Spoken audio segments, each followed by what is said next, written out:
mag-unbox tayo neto. Mag-unbox tayo neto, regalo. Bakit? Hindi ko kahapon. Regalo to ng pinabigay ko sa school namin. Tapos, Ay, may manok pa dyan sa birthday diba? kasi ni Walang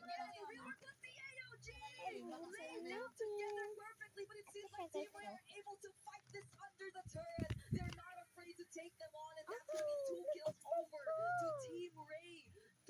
Excited na ba kayo guys? Siguro hindi kasi hindi kayo nagla-like. Nag-ano sa ibang bag. Nag-ano kayo nag-share at like. Ito na ba? Di na lang lagi. Charot. Charot lang yun. Parang hindi ko kayo gaganin yun kasi They're gonna be okay. Tan has her own purple buff in her hand, and the Lord is gonna be dealt with in just a bit. Ay, Here in the bottom lane, but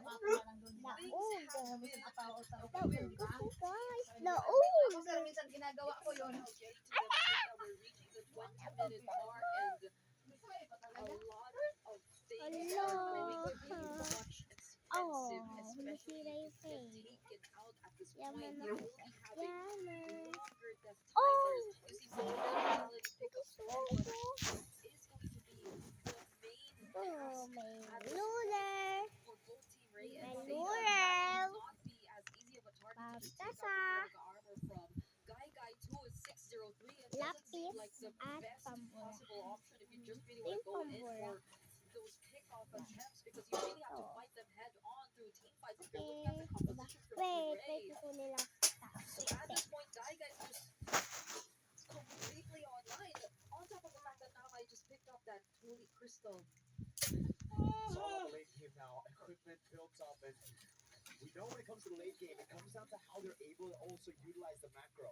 Though it's strange to say, Seda have shown really good macro this game. The fact that they could open those waves in the bottom lane, that's an exception. But now it matters the most as to how they feel with the waves incoming. If Quinn, wait a second, Joe just went in. They're fighting it here, not even near the Lord Pit. Their vitalizers are being forced out yet again. The AOG just nearby. Yeah, bye-bye.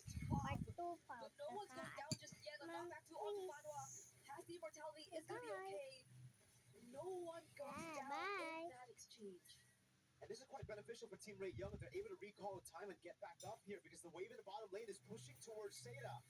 And we know a common trend, Name